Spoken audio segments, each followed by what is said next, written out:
CASA is not worth it. And here's why. My name is Alunga, and I failed third year BCom accounting in 2023. And the reason is a lot simpler, but less obvious than you might find. It wasn't Jolo, no. It's quite a losing game here in Hatfield. And to be honest, it's quite overrated. The strip doesn't help either. It wasn't that I was partying too much. As I say, the strip, hey, it's tough. It just reeks of infidelity and heartbreak. Oh, it's not for the weak, eh? It's for the strong, so it's not my thing. It wasn't that I lack discipline or that I don't work hard. No, it wasn't any of those reasons. It was the silent killer of pretty much all undergrad students, other than obviously the bank account in the pocket. That one's probably, close number 2. But it was simply that I did not know why I was doing this course. It's that simple. It's the craziest thing. And that's why a lot of us come here to tertiary education. It's not a bad place to find yourself, but we come here and we try to find ourselves. It's like our way to buy an identity. I remember this one dude, Jordan B. Peterson, said that university is it's this lovely place where you can rent an identity. You pay a tuition to tell people who you are, because like saying what you do is sort of telling people who you are. It's like I'm an engineer. I'm a lawyer. I'm an accountant. I'm a student. So it's like our nice, convenient way of buying our identity. But really, like, we just oftentimes don't know why we bought this identity, why we're here. And just to kind of let you in on my journey. So when I came to varsity, wide-eyed, hopeful, I came here, when you're writing your to-do list, your goal lists. First year, you're saying, because you came from matric, you're flying, came with all these distinctions. Because obviously accounting students, you guys got distinctions.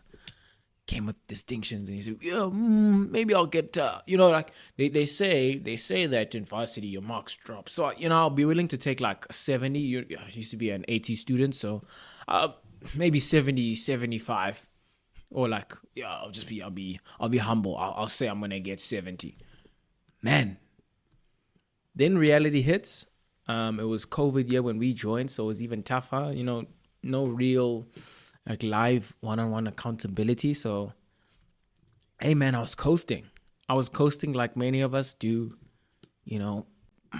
Pass, and then your standards, they drop from first year. That's where they weed out the weak.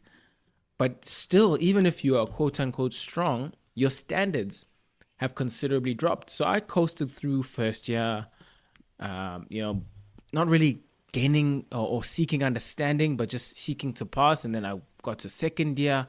The same happened. It was a little bit more tumultuous. Stuff happened then, but nonetheless, still another coasting situation. And then I get to third year. Third year is where they say, now if you don't get it, chief. Now if you don't get it, sorry, we can't let you through. Especially if you want to go to CTA. They really raise the bar. So it was that coasting throughout that led me to my eventual failing. But was it really coasting? Was that it? That sounds like the surface. When I look back, it comes down to not really knowing why I'm here. If I think back to all the times where I did do decent, or if you can think back to some times where you did decently, maybe well, rather, decent is fairly capable, even if you don't know why you're doing what you're doing. But every time, you sort of had the goal, and you knew why you were there, because the goal was driving you towards, coming every day, pitching up, doing the studying, doing the work, and then you achieved the thing. I didn't have that. My father just told me to do accounting, and so that's what I did. And it was a real amazing path and opportunity that he gave me. And I can only say that in hindsight. I was obviously younger, more ignorant. I didn't know what this was, but as I discovered more and more, this is really one of those paths that, hey man, it's one in a million, especially where we are here in South Africa, at the tip of Africa. But then as I started discovering more and more about it, I started to see, oh, okay, that's what this is. And my interest sort of started to wane and wane and wane. So actually what happened is when I started to find out more, I started to find out why this is not for me. So I did vacation work and stuff. Tip, training in public practice, I saw that and I was like, whoa, I don't want to do this. And then I started to pursue other things and I was getting lost and stuff. But then I found out about TOP and I was like, what? So there's all these different ways that you can actually become a CA and you can channel your financial expertise, which is sort of what a lot of people come in seeking. They seek, okay, I like business. So I'm going to do the CA thing, do my training, get my CA, and then I'm going to have a nice, rounded and broadened perspective when I go into business. But actually, now you can go directly into business. You don't have to wait the 3 years of training. You can go with enough grit, enough, hard work, because these programs, they take only a certain caliber of student and very few people. But you can do it, and now my horizon started to broaden. I was like, oh, damn, maybe this thing, it does work. And then from just going from absolute to absolute, I want to stay in, I want to leave, I found the truth that I didn't know why. And that's why I was being swayed by the wind. Like a feather in the wind, I was just going from in and out and pass and fail. And that's why you just get 50. Because one time you're like, wow, I'm so motivated. And then the other time you're like, yo, I don't even know why I'm here. Bad mark. And then you get 50, right? But there's so much to it. And that's what I'm learning. And then I can definitely... I can see a lot of you. I can see you. Like, you probably are learning more as well yourself, discovering more about the world and the world within this profession, and therefore more about yourself and more about how you align, whether you do, whether you don't, because some people weren't born to be CAs, but they're in the program. Some people were. Some people will do it and it'll add to their life and they'll go into something slightly unrelated. But nonetheless, I see CAs as man, just now from what I've seen on people who make a difference, man. I'm not even trying to look at that slogan of Psychers. But really, championing change it's easy to say. When you're a chartered accountant, you add value. You are adding so much to your space. And it's such a pervasive position of influence. You affect everything. If you think about finance professionals, when you know finance, you literally know everything. You cannot know the numbers and not know what's behind the numbers. And that's what you are as this chartered accountant. You're the person that knows the numbers, so they know just about everything. And yeah, like corporate it's beautiful in that you can think about this. You can make global change if you work hard enough in corporate. You can make global change. Like, it's that crazy, especially in these international corporates. That's why it's so tough to feel important, because it takes so much to get to the top of these places where you're making this monumental impact. And if you don't get there, or at least if you're not appreciated within your team, you feel like a number. But if you think about corporate, right? I call this the corporate calamity. It's either sink or swim. If you look at corporate, if you talk to people in corporate, it's this sink or swim environment where either you performing and thriving, or like you coasting and you suffering. And varsity, you see a level of this, but it's like easy because you can pass. And the marks can sometimes be your motivation, and you can get marks that keep you in. Oh, I passed. Ooh. But then when you've got a paycheck that's kind of keeping you to this thing, oh man, you can see it. I can see it so clear when I go to these corporates, that there's those guys that thrive, those guys and ladies that thrive, and those that coast.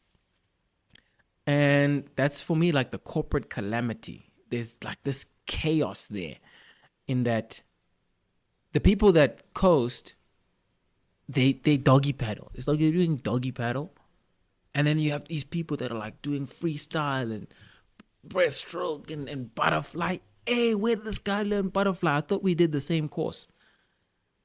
And for me, it comes down to the fact that they know why they're there. Whether that's money, whether that's to make a difference. But then you still got this corporate pressure. You still got this pressure of like you know it. When you're studying, you know, like it's pressure. It's like the world's on your shoulders.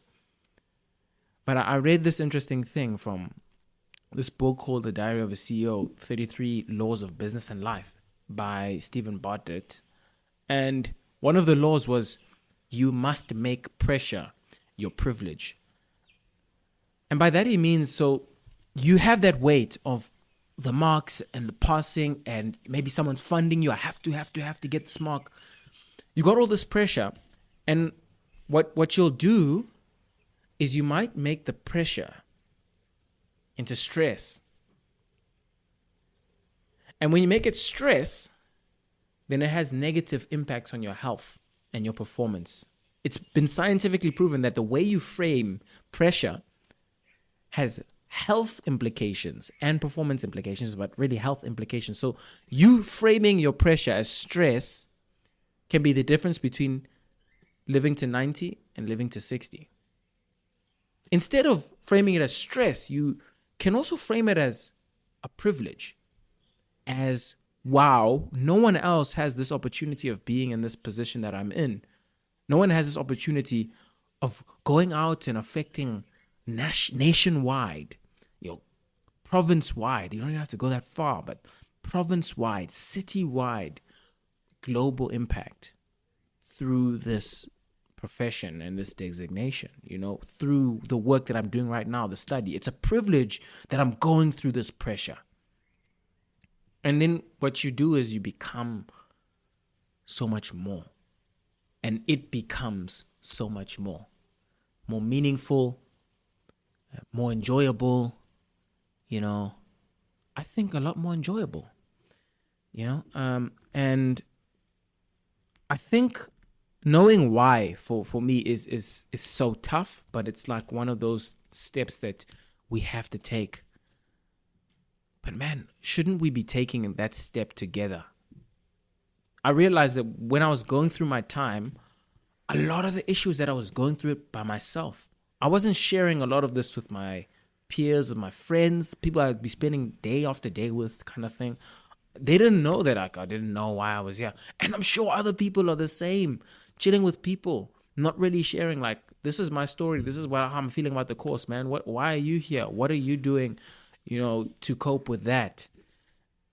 And I think no matter what, man, let's try to do this together, because it becomes so much less. That pressure, it becomes a lot more bearable when we're all in it together. The road it's confusing, but we can illuminate it together. We say oftentimes, especially in like our CVs and LinkedIn, it will end in CASA, right? But I think that's too short-sighted. I think, in my opinion, that's too short-sighted. I think in order for us not to crash and burn, we need to look further. So let's do exactly that. This can be a long road. This can be a windy road. This can be, a crazy road. It will be a tough road, but it doesn't have to be a road that we take alone. So let's share our ups, our downs, our lefts and our rights. Let's make sure that this is a fun and a meaningful journey. So with that, this is our conversation. It's ours. This is the road to CA. And I hope that for us as aspiring CAs, that it will not end, but that it will begin in CASA.